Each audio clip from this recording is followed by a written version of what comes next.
बाजत बधाइयाँ वे सैया नंद के दरबार। बाजत बधाइयाँ। अब इसमें पंजाबी के शब्द आते हैं और ये प्राचीन आचार्यों की वाणी है। इसमें भाव क्या है कि जब अष्ट सखा विराजते थे तो कई वल्लभाचार्य जी के शिष्यगण लाहौर पंजाब उस क्षेत्र से आए थे। सबके स्वामी श्री हरदास जी महाराज के अनेक शिष्य लाहौर में रहते थे, पंजाब में रहते थे। त्रिवंश महाप्रभु के तो पहले तो भारत और पाकिस्तान एक ही थे। तो वहां के जो भक्तजन थे जो पंजाबी भाषा बोलते थे, उनके बीच में जो आचार्य रहते थे, जैसे उनके बीच में जो आचार्य रहते थे तो वो वहां अपने रूप में बधाई का उत्सव करते थे। और जब कभी आचार्य चरण उनको बुलाते, गोवर्धन आओ, गोकुल आओ, तो वो अपने सब पंजाब के भक्तों को लेके, लाहौर के भक्तों को लेके, पाकिस्तान के भक्तों को लेके आते, तो वे लोग बैठ करके इस बधाई को गाते। तो गोसाई जी को, महाप्रभु जी को बड़ा आनंद आता था। तो वही ये बधाई है। कितनी अच्छी बधाई है। बाजत बधाइयाँ बे, जो हम अभी थोड़ी देर बाद गाएंगे ना, वो तो आधुनिक बधाइयाँ हैं जो अब हम लोग गाने लगे। लेकिन पुरातन बधाइयाँ तो ये हैं जो नंदोत्सव पे आज भी हवेलियों में गाई जाती हैं, आज भी व्रजमंडल में गाई जाती हैं। नंद घर आनंद भयो जय कन्हैया लाल की, और नंद जी के आनंद में आंगन में बाजत आज बधाई। और कौन सी गाते हैं? हो व्रज में है रही जय जयकार नंद घर लाला जायो। ये सब रसिया युक्त बधाई ये कुछ समय पहले निर्मित की गई हैं, पर पुरातन प्राचीन बधाइयां ये हैं। बाजत बधाइयाँ बे सैया नंद के दरबार। अरे हुआ सुत सोहना बे, हुआ सुत सोहना बे, मन दा मोहना रिजवार। मन दा पंजाबी के शब्द हैं। आई सब गोपियां वे, आई सब गोपियां रे, हिल मिल गावहीं खुशहाल, हिल मिल गावहीं खुशहाल। गाइए। जुड़े सब गोप मंडल वे, जुड़े सब गोप मंडल वे। सबरे गोप ग्वाल अपनी मंडली बना बना करके आए हैं। अपने प्रिय प्रिय गोप सब एक एक मंडली बना करके बैठे हैं। कोई छिपी गली मंडली है, कोई दान गली मंडली है, कोई जमुना तीर की मंडली है। ऐसे ग्वालाओं की मंडलियां आई हैं। अच्छा, सबसे बड़ी बात यह है कि जितने भी लोग नंदोत्सव में नाच रहे हैं, एक को भी अभी तक ठाकुर जी के दर्शन नहीं हुए हैं। बस पता चला है कि नंद बाबा के लाला भयो है। बिना दर्शन के इतने उत्साह में भर गए हैं, तो दर्शन के बाद क्या होगा ये तो ठाकुर जी जाने। आहा। जुड़े सब गोप मंडल वे, जुड़े सब गोप मंडल रे, गुनी जन गावे दे ताल, गुनी जन गावे दे ताल। गुनी दे ताला नाचे। अब यहाँ क्या हो रहा है उसका वर्णन कोई जाकर के बाहर कर रहा है कि भीतर नंद भवन में क्या चल रहा है, और बाहर के लोग जो भीतर जा नहीं पा रहे वो सुनकर के ही आनंदित हो रहे हैं। गुनी दे ताला नाचे मतलब गुणियों के ताल पर सब नाच रहे हैं। और आंगन पह पट माचे, आंगन पह पट माचे, नंद दा लाला जीवो, नंद दा लाला जीवो, नंद दा लाला जीवो, दूधा अमृत पीवो, दूधा अमृत पीवो, उस दे मंगल गावा, उस दे मंगल गावा, उस दे मंगल गावा, तान दुपट्टा पावा, तान दुपट्टा पावा, बीच खुशी दिल गाढ़े,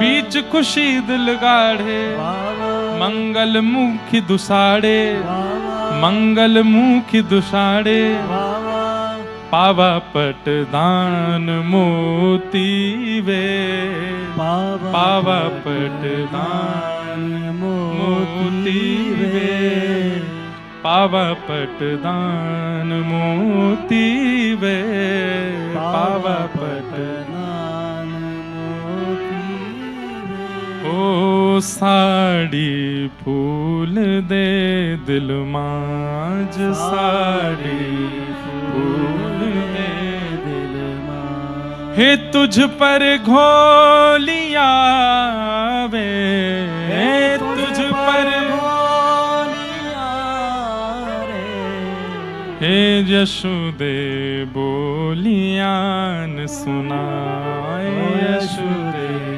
बोलियान सुनाए, साढ़े हाथ टोडल वे, साढ़े हाथ टोडल वे, हे बाजू बंद झूम दे भुज चार, बाजू बंद,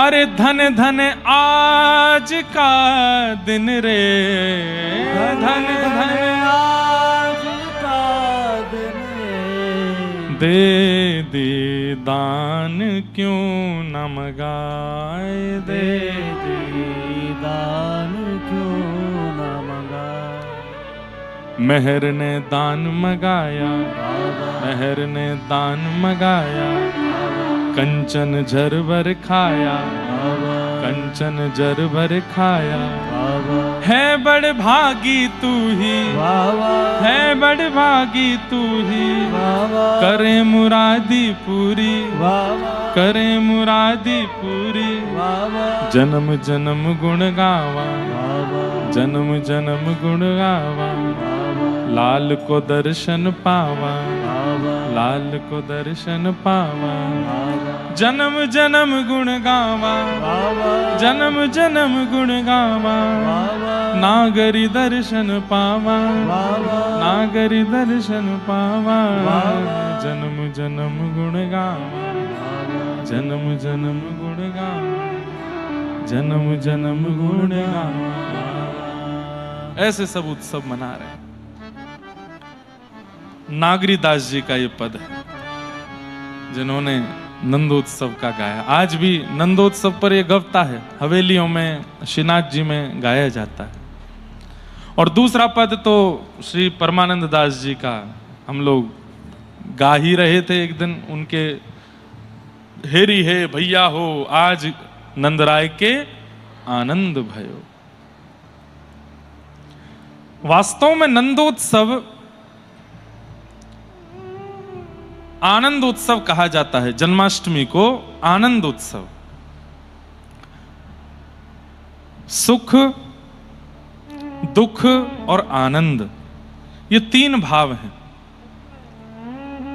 अत्यंत व्यवस्थाओं से जो हमको प्राप्त होता है उसे हम सुख कहते हैं, और व्यवस्थाओं की कमी से जो हमें कष्ट होता है उसे हम दुख कहते हैं। लेकिन अत्यंत व्यवस्थाएं होने पर भी और अत्यंत अव्यवस्था होने पर भी जो समत्व हमारे चित्त में रहता है उसको हम आनंद कहते हैं।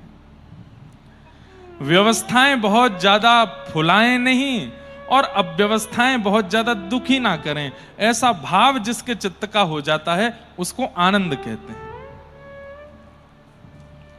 जैसे आप ये मत सोचना कि हम दत्त धाम में हैं इसलिए बार बार दत्त धाम का नाम बोलते हैं, पर दत्त धाम के निवासी जो यहाँ रहते हैं और दत्त प्रभु के चरणाश्रय में ही जिनको रहना है, आप इन लोगों का जब दर्शन करेंगे तो अव्यवस्था में दुखी नहीं हैं और व्यवस्था में बहुत ज्यादा फूलते भी नहीं हैं। इन्हीं दोनों स्थितियों को जब समन्वय करके चित्त में रखा जाए तो उस स्थिति को आनंद कहा जाता है। बहुत अद्भुत व्यवस्था हो जाए तो उससे फूल नहीं रहे और अव्यवस्था है तो दुखी नहीं है। ऐसी चित्तवृत्ति जिनकी हो गई है उनके चित्त में आनंद परमात्मा प्रकट हो चुके हैं, क्योंकि अब संसार की विषय वस्तु, संसार की अविषय वस्तु उनके चित्त का कुछ कर नहीं पाती है। उसी को आनंद कहते हैं, उसी को आनंद कहते हैं। हम लोगों की अभी चित्त की स्थिति कैसी है? अव्यवस्था होने पर परेशान हो जाते हैं। अच्छा, व्यवस्था से मेरा अभिप्राय केवल आप उठने बैठने, खाने पीने, सोने, हंसने, नाचने, गाने, जागने को ही मत समझिएगा। व्यवस्था का मतलब सब चीजों में, संबंध में भी व्यवस्था होती है। मेरा पति अनुकूल है या प्रतिकूल है, दोनों में मुझे कोई ज्यादा फर्क नहीं पड़ता। यह भी व्यवस्था है। श्री तुकाराम जी महाराज की गृहिणी के विषय में कहा जाता है कि वो अत्यंत अनुकूल नहीं थी, तुकाराम जी के लिए अनुकूल नहीं थी। जैसा भजन तुकाराम जी का बनता था वैसे रूप में उनकी पत्नी बिल्कुल अनुकूल नहीं थी, लेकिन श्री तुकाराम जी महाराज को ये पीड़ा नहीं थी, वो प्रसन्न रहते थे। वहीं हम लोग हो जाते, सिर पटक पटक करके रो रहे होते, अरे राम राम राम, ऐसी मिल गई है, पूरे दिन लड़ती है, झगड़ती है, ऐसा बोलती है, ये करती है, वो करती है। प्रतिकूलता न सहने वाला व्यक्ति दुखी हो जाता है और प्रतिकूलता को स्वीकार करने वाला व्यक्ति आनंदित रहता है, वो आनंद में रहता है, कोई बात नहीं। एक बड़ी प्रसिद्ध कथा आती है कि किसी गांव के व्यक्ति ने तुकाराम जी से जाकर के कहा कि मेरे घर वाले कह रहे हैं ब्याह कर लो। मैंने घर वालों से कह दिया है कि तुकाराम जी बोलेंगे तो करूंगा, क्योंकि पूरा गांव जानता है कि आपकी स्थिति क्या है। आपकी पत्नी बिल्कुल अनुकूल नहीं है और आप इतने बड़े ज्ञानी हैं, जो आप अनुभव कर रहे हैं आप नहीं चाहोगे कि किसी और के साथ ऐसा हो। दूध का जला छाछ भी फूक फूक के पीता है। जब आप स्वयं जो अनुभव कर रहे हो ब्याह के बाद, आप क्यों चाहोगे कि दूसरे को अनुभव हो? तो मैं अपने घर वालों को भेज दूं, आप उनसे मना कर देना, मेरा ब्याह ना कराएं। तुकाराम जी बोले भेजो। घर वाले आए, संत श्री तुकाराम जी से जाके कहा ये हमारा घर का बालक है, इसको हम कह रहे हैं ब्याह कर लो, ये मना करता है। बोलता है तुकाराम जी बोल देंगे तो करूंगा। तुकाराम जी बोले जितनी जल्दी हो सके कर दो, जितनी जल्दी हो सके कर दो। वो बालक गया और जाकर के, घर वाले तो खुश खुश होकर के गए, बोले अब तू चाहे लाख मना कर, तेरा ब्याह तो होगा। तूने कहा था ये बोलेंगे तो करूंगा। घर वाले तो गए, अब वो रोने लगा। आपने क्यों कहा घर वालों से? आपने क्यों कहा कि ब्याह कर दो? आप स्वयं जो अनुभव कर रहे हैं, पूरा गांव जानता है क्या अनुभव आप अपने गृहस्थाश्रम में कर रहे हैं। आप क्यों चाहते हैं कि दूसरे को भी वही अनुभव हो? अरे जब हमें पता चल जाता है कि हम जिस मार्ग पर निकले थे वहां कांटे थे, तो हम पीछे वालों को सावधान करते हैं कि ध्यान से आना, कांटे हैं। आपको सावधान करना चाहिए था और आपने बिना सावधान किए बल्कि कह दिया अरे नहीं कोई कांटे नहीं है, चले दो, चल दो। तुकाराम जी ने बहुत सुंदर उत्तर दिया। बोले देखो, पत्नी यदि अनुकूल हुई तो तुम खुश रहना, तुम दोनों विठोबा का भजन करना। जैसे तुम हो वैसी तुम्हारी पत्नी आ जाए तो कोई दिक्कत नहीं है, भगवान की कृपा मानना। और यदि पत्नी प्रतिकूल हो जाए तो एक गांव में 2 तुकाराम हो जाएंगे, मैं भी हूं, तुम भी हो जाओगे। कहने का अभिप्राय तुकाराम जी क्या कर रहे हैं? बोले मेरे भक्त स्वरूप का निर्माण एक प्रतिकूल व्यक्ति की वजह से ही हुआ है। यदि पत्नी अनुकूल होती तो शायद वैसा भजन मेरा नहीं बन रहा होता जैसा आज बन रहा है। पत्नी प्रतिकूल है, इसलिए उससे भी मन हटा करके उसके बट का जो प्रेम है वो भी मैं ठाकुर जी को दे देता हूं। अनुकूल हो जाए तो अच्छा, प्रतिकूल हो जाए तो और अच्छा। तब उस बालक ने संत श्री तुकाराम जी से कहा कि महाराज एक बात बताइए, इतनी प्रतिकूलताओं में भी आप इतना प्रसन्न कैसे रह लेते हो? इतनी प्रतिकूलताओं में भी आप इतने आनंद में कैसे रह लेते हो? कारण क्या है? सब लोग इधर देखो। तो श्री तुकाराम जी महाराज बोले, अब मैं इसको प्रवचन दूंगा तो इतनी बात समझ में नहीं आएगी, एक प्रैक्टिकल कर देते हैं। तो तुकाराम जी बोले, मेरी ये सब बातें बाद की है, मैं तुम्हारे ललाट को देख पा रहा हूं और तुम्हारे माथे पर मैंने पढ़ लिया है। क्या? तुम्हारे जीवन के केवल 7 दिन बचे। 7 दिन बाद तुम्हारी मृत्यु हो जानी है। इसलिए जो जो तुम्हारी मन की इच्छाएं अधूरी रह गई हो, जिन जिन से तुम्हारी बिगड़ी हुई है, सबसे बना लो। क्योंकि शास्त्र आज्ञा करते हैं कि यदि हमारी मृत्यु के समय पर हमारे संसार के व्यवहार यदि विचित्र रह जाते हैं तो फिर दोबारा जब धरती पर आना पड़ता। जैसे मान लो मेरा किसी से विरोध चल रहा है, किसी से लड़ाई चल रही है, किसी का मैं अपयश कर रहा हूं और अचानक से मेरे प्राण चले जाएं तो मुझे पुनः आना पड़ेगा, क्योंकि कहीं प्रतिस्पर्धा छोड़ करके गया हूं मैं और किसी ना किसी रूप में मुझे आकर के वह प्रतिस्पर्धा का समाधान करना पड़ेगा। इसलिए कहीं भी कुछ भी अधूरा छोड़ के नहीं जाना है, सबको समत्व करके जाना है पृथ्वी से। इसलिए भैया किसी से अगर नोकझोंक हो भी जाए ना तो बहुत जल्दी क्षमा मांग लेना, कहीं रूठे रूठे ही प्राण मत त्याग देना, आना पड़ेगा नहीं तो तुकाराम जी ने कह दिया तुम्हारे जीवन के 7 दिन बचे हैं। वो बालक ब्याह तो सब भूल भाल गया, लौट करके घर गया, जाते ही अपने मां के हृदय से लग गया। मां बोली, आज बड़ा प्रेम आ रहा है? 2 दिन पहले तो बड़ा लड़ रहा था मुझसे, रोने लगा। मां अब कोई बात नहीं ना, मुझे हृदय से लगा लो ना। खूब देर तक मां के हृदय से लगा रहा। फिर थोड़ी देर बाद पिताजी मिले, जिनसे वो देख के बात ही नहीं करता था, पिताजी के आते ही उनको भी हृदय से लगा लिया।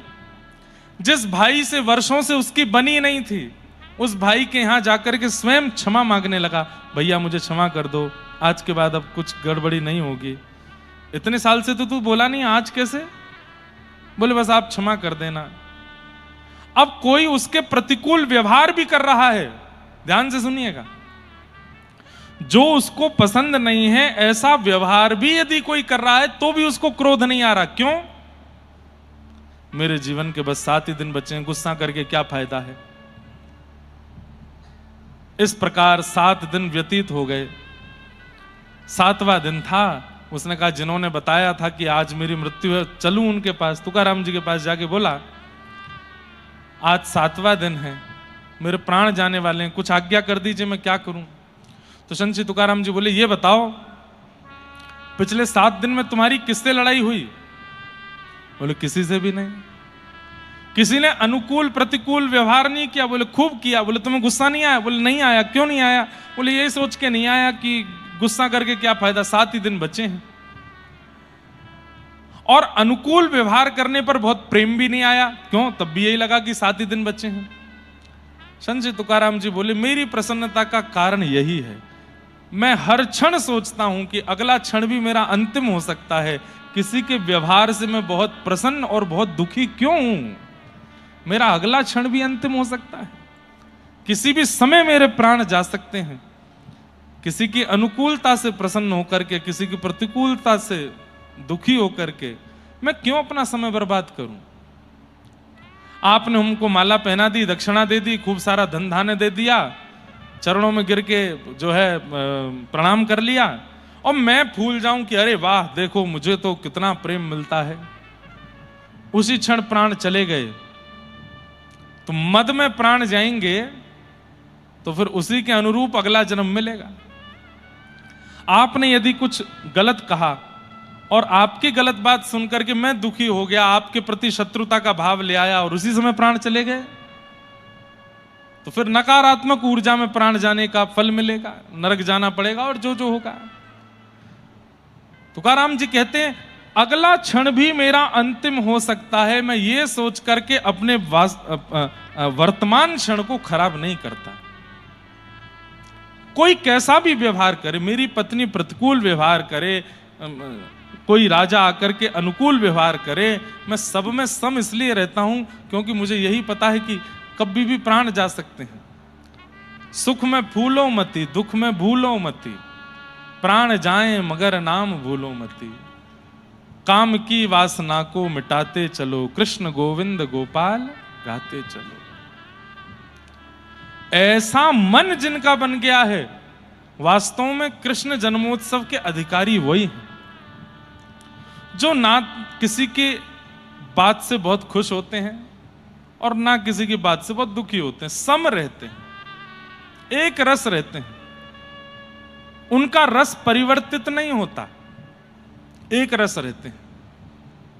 और एक बात बोले, हम कथा करके स्वयं सीखने का प्रयास करते हैं इन सब भावों से। आज स्थिति यह है कि व्यासपीठ पर बैठे हैं, कथा करते हैं, लाखों की तादाद में लोग प्रेम देते हैं, पर उन लाखों में 100 लोगों की गालियां भी सुनाई देती हैं कभी कभी। और एक बात बताएं आपको, लाखों का प्रेम कई बार 100 लोगों की निंदा के आगे फीका लगने लगता है। वो 100 लोग भी निंदा क्यों कर रहे हैं, बुरा लगने लगता है। लेकिन अपने मन को कैसा रखें, एक रस।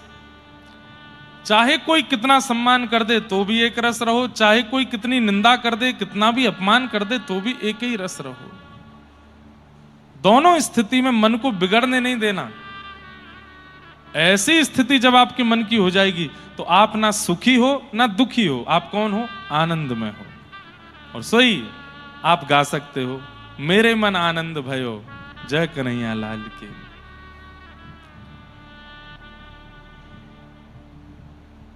कृष्ण जन्म का अनुभव उन्हीं लोगों को हो सकता है जो ना सुख में है ना दुख में है, आनंद में है। अभी दत्तधाम कई लोग आए हैं, यहां की व्यवस्था देह सुख के लिए नहीं है, देह सुख के लिए यहां की व्यवस्था नहीं है, आत्म सुख के लिए यहां की व्यवस्था है। अब सुबह, कल स्थिति क्या थी, पूर्णिमा, सुबह 4 बजे उठ करके स्नान ध्यान करके 4:30 बजे से लगे हैं। अच्छा, हमको लग रहा था कि हम ही लोग बैठे हैं दीक्षा वगैरह में, हम ही लोग श्रम, नहीं, यहाँ के जितने निवासी हैं उनके अलग क्रम हैं, वो सब भी अपने क्रमों में व्यस्त सुबह 4 बजे से ही रहते हैं। व्यस्तता 11-12 बजे हम लोग फ्री हुए, फिर उसके बाद प्रसाद पाए, प्रसाद पा करके गंगा स्नान गए, आकर के यहाँ कथा करी, 7 बजे तक कथा करके फिर ठाकुर जी का रथ यात्रा की, फिर ठाकुर जी को लेके नीचे गंगा स्नान गए, फिर वहां पंचपदी के कुछ पद हुए, फिर ऊपर आकर के फिर दीपोत्सव हुआ 12 बजे तक, 12:30 बजे तक दीपोत्सव चला।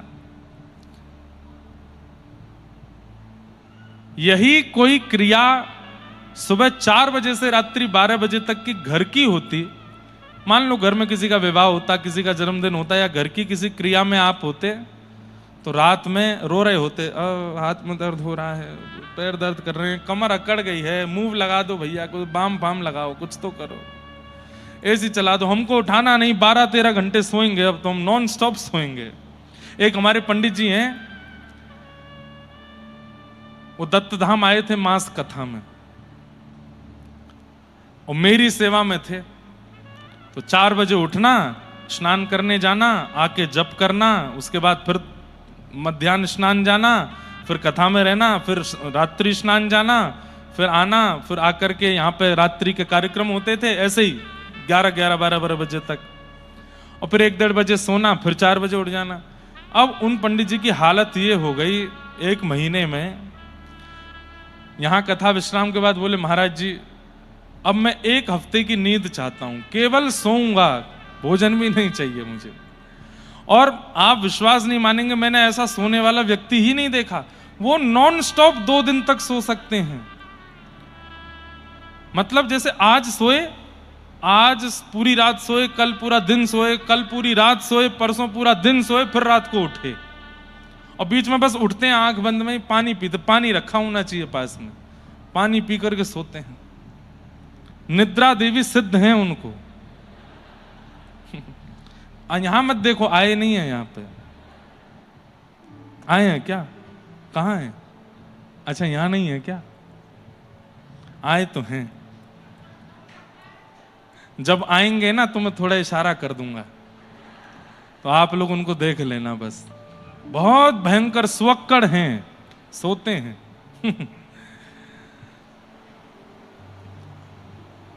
तो यहां पर जिस प्रकार की कल स्थिति थी, यही अगर संसार में होती तो आप लोग परेशान हो जाओगे। लेकिन कल रात्रि में भी यहां 12 बजे जब हम लोग गा रहे थे, उसके बाद फिर जब दत्त प्रभु की आरती हुई, आधा घंटे की आरती थी कल हैं। अब कृष्णा जी मुझे कहें 5 अंतरे और, 4 अंतरे और, 3 अंतरे और, 2 अंतरे और, 1 अंतरा और फिर वो पूरी हुई, फिर दूसरी स्तुति प्रारंभ हुई। मैंने कहा कब विश्राम होगा? क्या हो गया? घबराहट सी क्यों हो रही है मुझे?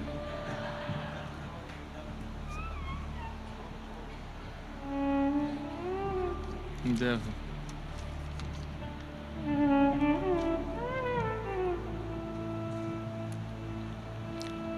यह मास कथा का प्रथम सत्र हो रहा है। दूसरा सत्र इस वर्ष की दिवाली यानी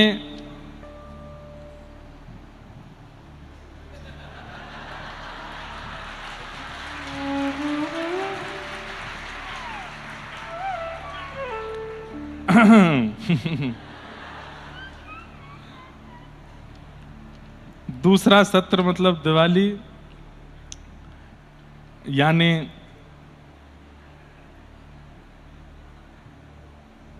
होगा।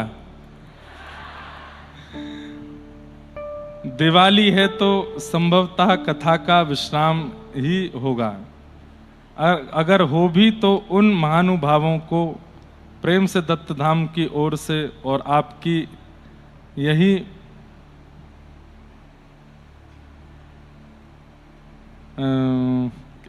आपको विकास गुरुजी आना पड़ेगा।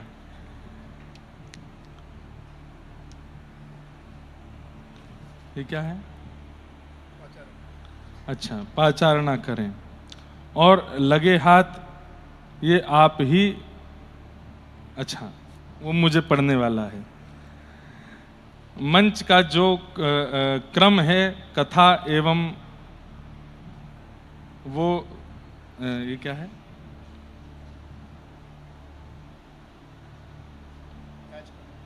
अच्छा, आज का जो क्रम है, अच्छा मैच का जो क्रम, हाँ अच्छा।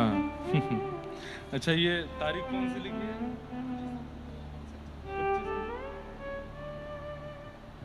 कैसे करेंगे? नवंबर में ही कर दें पूरी।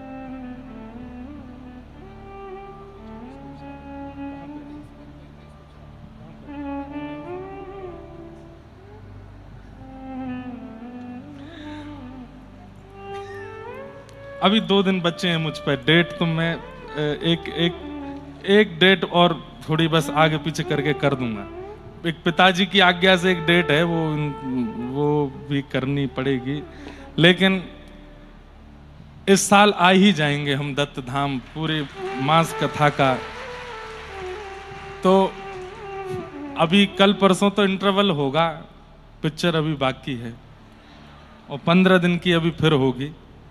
और महाराज जी जैसे हमको आज्ञा कर देते हैं, हम नहीं टालते हैं, इसलिए हम भी आज्ञा कर दे रहे हैं। जितने इस वक्त पंडाल में बैठे इन सबको दोबारा आना है और उस 15 दिवस की कथा में फिर रहना है। और उस 15 दिवस के सत्र में हम केवल मौन और स्पर्श का नियम रखेंगे, बाकी जप का नियम सब हमारे पंडित जी करेंगे। और महाराज जी क्या? अच्छा, मौन का नियम सब करेंगे? वाह, ये मैं बोलूंगा बाकी सब मौन रहेंगे, कोई भी नहीं बोलेगा। और पंडित जी के कम से कम महाराज जी 1-1 लाख जप का नियम रखवाइएगा, ताकि ये घिस जाएं जप करते करते। मैं बस देखने आया करूंगा कैसा चल रहा है सब। आनंद रहेगा। ये तो देखिए अब है ही, हम महाराज जी हमारे जीवन में देखो, हम कोई ये अंतरंग बात है पर हम आपको बता देते हैं। यहाँ पता नहीं दत्त धाम में हमको बहुत अनफिल्टर्ड जैसा लगता है, हम ज़्यादा कुछ छुपाव वैसा रखते नहीं।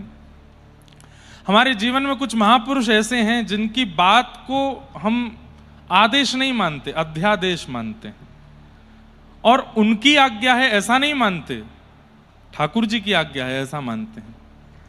जिसमें प्रथम हमारे पूज्य गुरुदेव भगवान पूज्य पिताजी, उनकी आज्ञा हो जाती है, उनका आदेश हो जाता है, तो कई बार पुत्र होने के नाते तो जैसे पिता पुत्र में नहीं होता कि थोड़ी नोक झोंक सी हो जाती है, अरे नहीं पिताजी ऐसे नहीं, ऐसे करना है, ऐसे, तो ये भी होता है हमारा।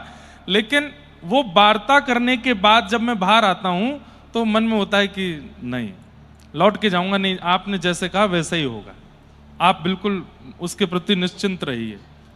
तो पहले तो पिताजी महाराज, दूसरे हमारे पूज्य मलुक पीठ वाले महाराज जी, यदि वो आज्ञा कर देते हैं कि ऐसा है तो वैसा ही है।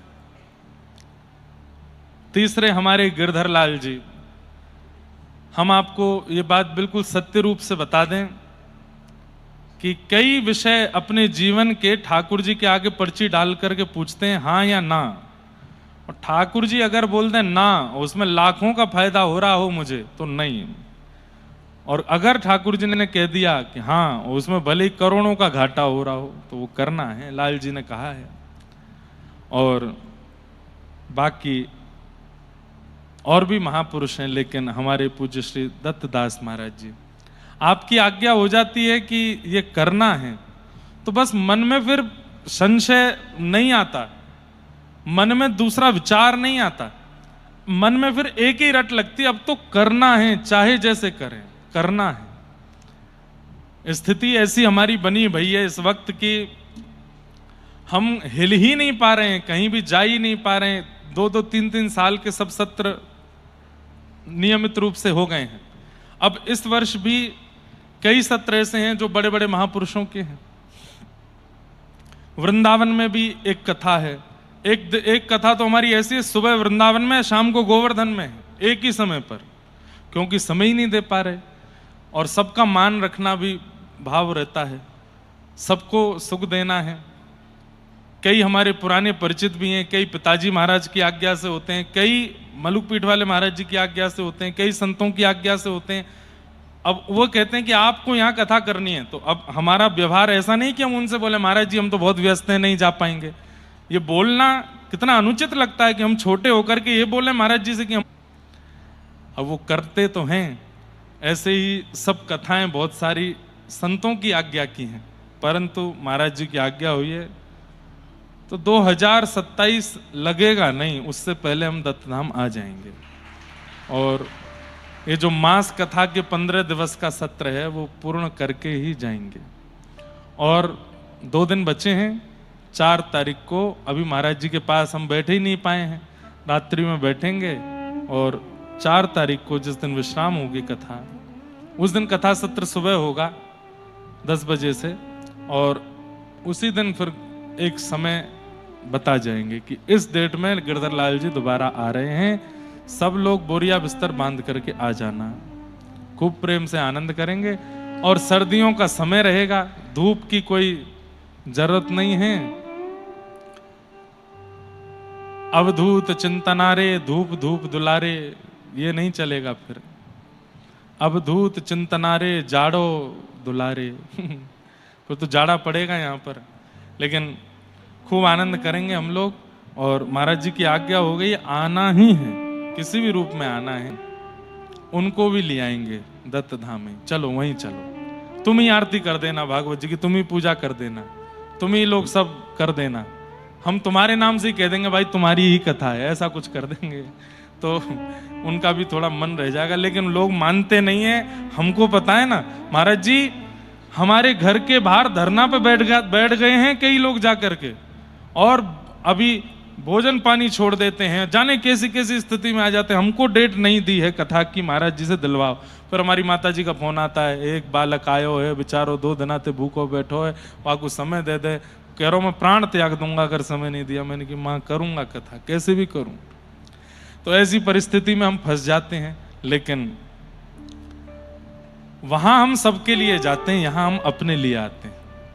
तो अपने लिए समय निकालना ये जरूरी तो होता है ना सबके लिए, तो मेरे लिए भी जरूरी है।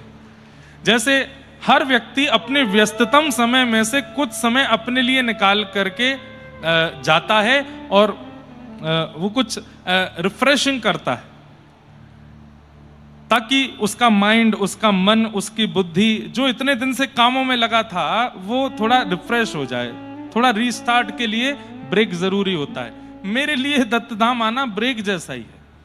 मैं दुनिया भर में कथा करते करते, प्रपंचों को सुनते हुए, कहीं कहीं कुछ करता, जब दत्तधाम आता हूं यहां आकर के रिफ्रेश होता हूं, पूरा मन बुद्धि बिल्कुल। जबकि यहां मैं और ज्यादा व्यस्त रहता हूं, दुनिया में इतना व्यस्त नहीं जितना यहां रहता हूं, लेकिन फिर भी एक रिफ्रेशमेंट होता है।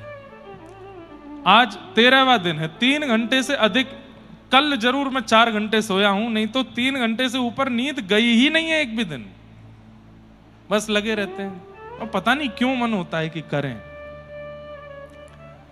तो महाराज जी की आज्ञा हो गई है, करेंगे, हम जरूर आएंगे और फिर से यहां पर आनंद होगा। आप सब लोग पधारना। अब ये तो अभी करना है, उसके अलावा तो कई चीज तो हम जो है हारे बैठे हैं ना। क्रिकेट मैच में हार करके अनुष्ठान ले रखे हैं, और हमारी जो टीम है इन लोगों ने सबने जो है घी खा खा करके वहां पे बैट इनसे चले नहीं है, जाम हो गया है शरीर, और इतने बड़े बड़े अनुष्ठान ले लिए हैं सिर पर। तो वो तो अभी बाद का विषय है। चातुर्मास कथा भी एक पेंडिंग पड़ी है, संवत्सर कथा भी एक पेंडिंग पड़ी है। पेंडिंग में तो 3-4 कथाएं अभी पड़ी हुई हैं। ये तो वो है जो अभी इस साल ही हमको पूरी करनी है। बाकी 4-5 कथाएं तो अभी वो हैं जो हम वचन दे चुके हैं, वो करने आना ही है हमको यहाँ पे। तो कल हम लोग नीचे एक वो पद में तभी बना के गा रहा था, जो रस बरस रहो दत्त धाम, सो रस 3 लोक में ना। वो लिखा थोड़ा ही था, वो तुरंत बना के ही गा रहा था उसी समय। हमें तो भूल हो गया क्या क्या बोला था मैंने। लेकिन उसमें एक बात आई थी ना कि घर वाले सब जो है कहते हैं कि भाई वहीं बस जा, घर को कहा है, सब हम देख लेंगे। अब सुबह से फोन आते हैं, कोई उठा थोड़ी पाते हैं, मौन रहते हैं, किसी से बात हो नहीं पाती। माता जी से बात नहीं, पिताजी से बात नहीं, बहनों से बात नहीं, गृहिणी से बात नहीं, किसी से बात नहीं हो पाती। प्रतीक्षा करो, सबको मैसेज लिख के भेज देता हूं। कब तक? बोले सूर्यास्त तक। सूर्यास्त के बाद फिर यहाँ दूसरे क्रम लगे रहते हैं, फिर फोन बजता रहता है वहां पर, फिर मैसेज आता है अब तो सूर्यास्त हो गई, अब क्या करें। मैंने कहा महाराज जी ने 24 घंटे का मौन दे दिया, कल करूंगा बात। तो सब आनंद है, पर अलग है। हमारा दत्त धाम बहुत प्यारा है, बहुत अच्छा है। यहां करना नहीं पड़ता, अपने आप आधुनिकता छूट जाती है। फोन चलाने का दुनिया में मन होता है, यहां मन ही नहीं होता। मन ही नहीं होता देखें, कुछ पद पदावली देखते होंगे, बाकी ऐसा कुछ देखने का इच्छा ही नहीं होती। क्या देखने जाएं? तो सब मंगलमय हैं, खूब आनंद है। आज नंदोत्सव का सत्र महाराज जी ने आज्ञा करके कहा है, तो हम लोग 10वें स्कंद की कथा में आज प्रवेश करते हैं और लाल जी का मधुर नंदोत्सव मनाते हैं। कथितो वंश विस्तारो भवता सोम सूर्ययो राज्ञां चोभय वंशानां चरितं परमाद्भुतम्। परीक्षित जी महाराज कथा सुन रहे हैं और श्री शुकाचार्य जी कथा सुना रहे हैं। कथा 4 दिन से हो रही है, और 4 दिन से 3 से 7 या 10 से 2 बजे तक नहीं, 24 घंटे 24 घंटे कथा चलती है। 12:01 पर कथा प्रारंभ हुई है, अगले दिन 12:01 पर पहले दिन की कथा पूरी हुई, 12:02 पर दूसरे दिन की कथा प्रारंभ। 24 घंटे कथा चल रही है, और 4 दिन से श्री परीक्षित जी महाराज बैठे हैं, कथा सुन रहे हैं। आज जैसे ही दसम स्कंद प्रारंभ होना है उससे पहले नवम स्कंद में 2 श्लोकों में श्री शुकाचार्य जी ने संपूर्ण कृष्ण कथा सुना दी। भगवान का मथुरा में जन्म हुआ, जन्म लेकर के ठाकुर जी गोकुल गए, गोकुल जाकर के ये लीला की, वहां से फिर वृंदावन गए, वृंदावन से फिर मथुरा गए, मथुरा जाके कंसवध किया, वहां पर फिर ऐसा ऐसा लीला की, रण छोड़ करके ठाकुर जी द्वारिका गए, द्वारिका का निर्माण करके 16,108 ब्याह किए, जिनमें रुक्मणी जी प्रथम पटरानी हैं। तत्पश्चात भगवान ने ये युद्ध किया, महाभारत युद्ध कराया, गीता का ज्ञान दिया, सुदामा जी के साथ अत्यंत प्रेम भाव निभा करके ठाकुर जी यदुवंशियों को ज्ञान देते हुए अपने धाम को प्रस्थान कर गए। 2 श्लोकों में संपूर्ण कृष्ण कथा सुना दी और 2 श्लोक सुना करके श्री सुखदेव जी शांत हो गए। परीक्षित महाराज बोले, भगवान आपने कृष्ण लीला नहीं सुनाई। तो श्री सुखदेव जी बोले, सुना तो दी, मथुरा में जन्म, गोकुल में ये लीला, वृंदावन में ये लीला, यही तो है कृष्ण लीला, इससे अधिक कुछ नहीं है। तब आपने कहा, भगवान 2 श्लोकों में आप कृष्ण लीला सुना रहे हैं, ऐसा तो मत कीजिए। अत्यंत प्यासे को केवल 2 बूंद मुंह में डाल दो तो वो और ज्यादा मरने को हो जाता है, इससे बढ़िया तो पिलाते ही नहीं। प्यासे को पिलाओ ही मत, पानी दिखाओ ही मत, तो वो सह भी लेगा, लेकिन आपने पानी दिखा दिया और 1 बूंद पिला भी दिया तो वो और पागल हो जाएगा। परीक्षित जी बोले, मैं 4 दिन से एक आसन पर बैठा हूं, 7 दिन में मेरी मृत्यु हो जानी है। आपने इतने राजाओं की कथा सुनाई, मैंने कुछ नहीं कहा, लेकिन जिन कृष्ण लीला में आपने मुझे क्षण भर का ये प्रवेश करा करके जो विश्राम किया है नाथ, ऐसे तो मुझे लग रहा है मेरी मृत्यु आज ही हो जाए। ऐसा मत करिए प्रभु। कथितो वंश विस्तारो भवता सोम सूर्ययो राज्ञां चोभय वंशानां चरितम परमाद्भुतम। मुझे सूक्ष्मता से नहीं सुननी, मुझे विस्तार से सुनना है। कृपा करके बताओ बंधुओं, ये क्या है? उत्सुकता, इसको क्या बोलते हैं? इस व्यवहार को उत्सुकता। भगवत प्राप्ति में प्रेम अनिवार्य है, भगवत प्राप्ति में भक्ति अनिवार्य है, भगवत प्राप्ति में ज्ञान अनिवार्य है, वैराग्य अनिवार्य है, त्याग अनिवार्य है, लेकिन ये सब आपके पास है, लेकिन उत्सुकता नहीं है तो ठाकुर जी नहीं मिलेंगे। लेकिन प्रेम नहीं है, ज्ञान नहीं है, वैराग्य नहीं है, त्याग नहीं है, भक्ति नहीं है, लेकिन उत्सुकता है। हाँ, ये सब हैं पर उतनी मात्रा में नहीं है, पर उत्सुकता चित्त में है। उत्सुकता मतलब एक्साइटमेंट, भगवत दर्शन का एक्साइटमेंट, भगवत प्राप्ति की उत्सुकता यदि चित्त में है तो भले ही भक्ति, ज्ञान, वैराग्य, त्याग आपके चित्त में इतने लेवल पर ना हो, उत्सुकता है तो ठाकुर जी मिल जाएंगे। प्रमाण ध्रुव जी महाराज। 4 वर्ष के बालक का कितना साधन होगा, कितना ध्यान होगा, कितना व्रत होगा, कितना नियम होगा? कुछ भी नहीं, लेकिन उत्सुकता है।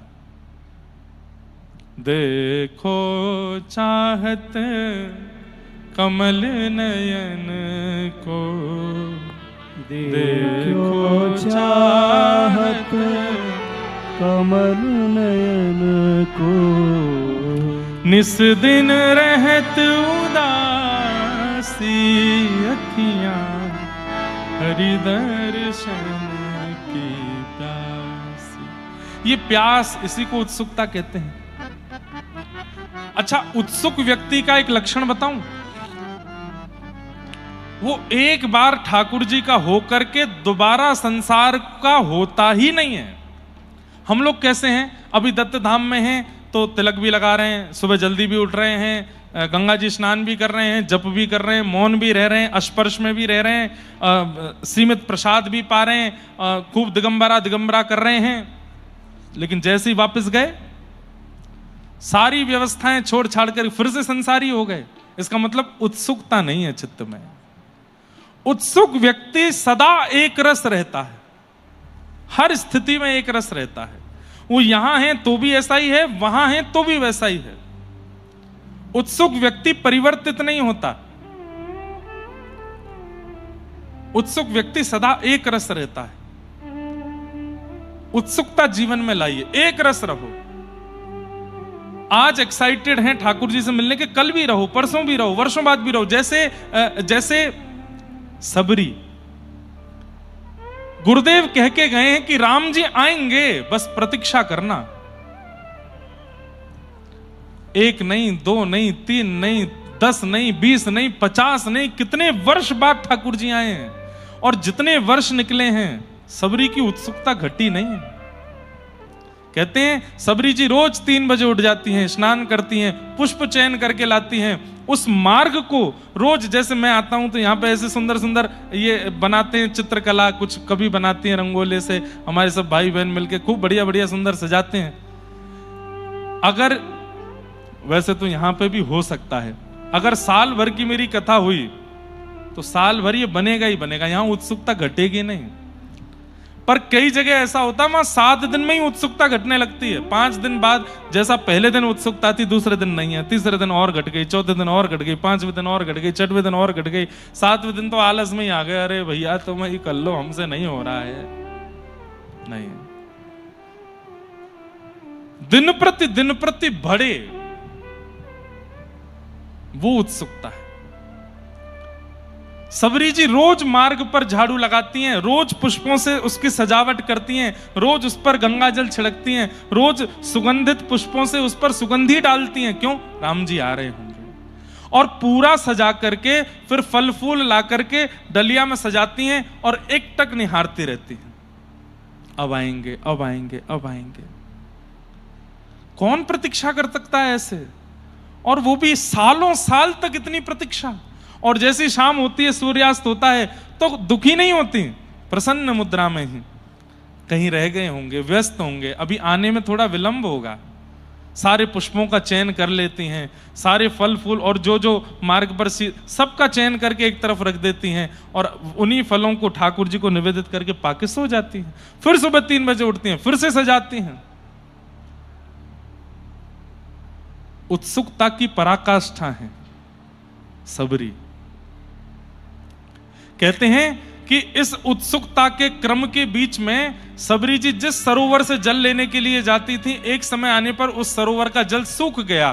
तो आसपास के जंगलों में जो संत रहते थे कुटियाओं में, उन्होंने आरोप लगा दिया इनके ऊपर कि अरे तेरे स्पर्श के कारण वो जल का सरोवर का जल सूख गया है। अरे तुझे जो करना है तू करना, हम संतों का क्यों साधन नष्ट कर रही है? हम उसी सरोवर का जल पीते थे। खूब आरोप सहे, खूब प्रत्यारोप सहे, खूब निंदा सही सबरी जी ने, लेकिन अपनी उत्सुकता में कमी नहीं आने दी। रोज सजाती हैं। एक बहुत सुंदर पद है, मैं गाता हूं। पलकन सोमग झारू मेरी, पलकन सोमग झारू मेरी, पलकन सोमग झारू मेरी, पलकन सोमग झारू। मग मतलब रास्ता, पलकों से झाड़ू, झाड़ू से नहीं, अपनी पलकों से बुहारूं उस रास्ते को। कौन से रास्ते को? ओ जामग मेरो गिरधर आवे, जामग मेरो गिरधर आवे, जामग मेरो प्रीतम आवे, जामग मेरो प्रीतम आवे, तन मन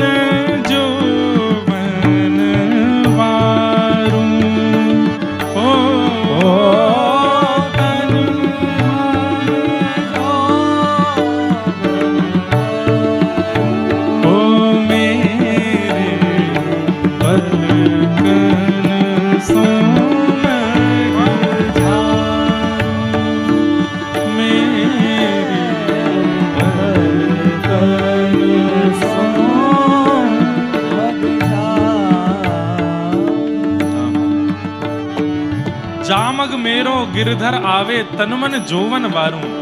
उस रास्ते पर मैं सब कुछ वार दूं जिस रास्ते से मेरे प्रियतम आने वाले। बंधुओं, आप जहां कहीं भी रहते हो, नासिक में रहते हो, पूना में रहते हो, महाराष्ट्र में, बंबई में रहते हो, इंदौर में रहते हो, भोपाल में रहते हो, कई लोग महाराज जी यहाँ जम्मू से भी आए, कई लोग पंजाब से भी आए, कई लोग झारखंड छत्तीसगढ़ से भी आए, कई लोग बड़ी दूर दूर से यहाँ आए, एक आध बालक विदेश से भी आया है।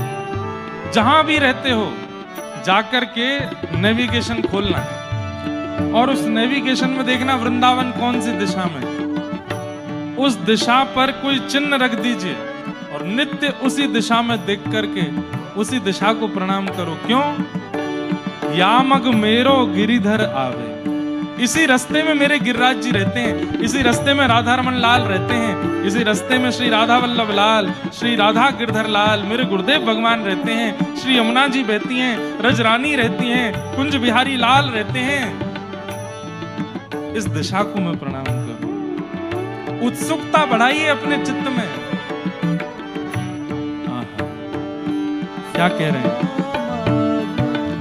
सेज सवारूं चंवर डुराऊं, सेज सवारूं चंवर डुराऊं, मधुर मधुर स्वर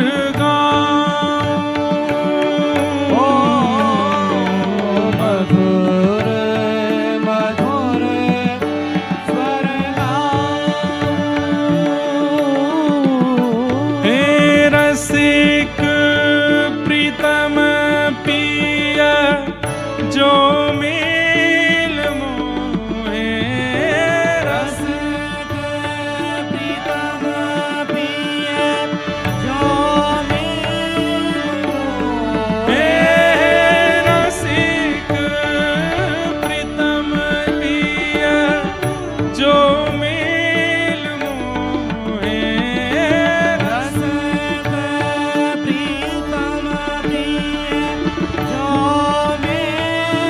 मोहे, हंस हंस कंठ लगाऊं, ओ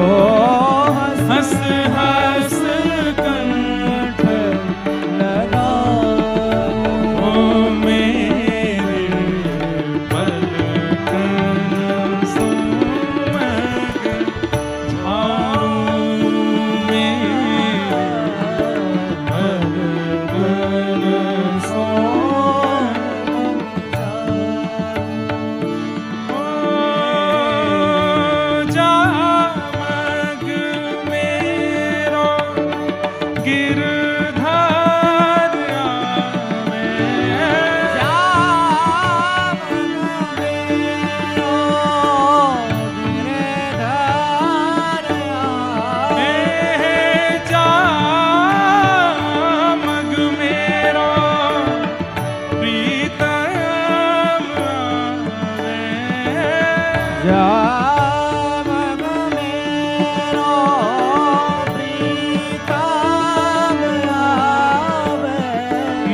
तन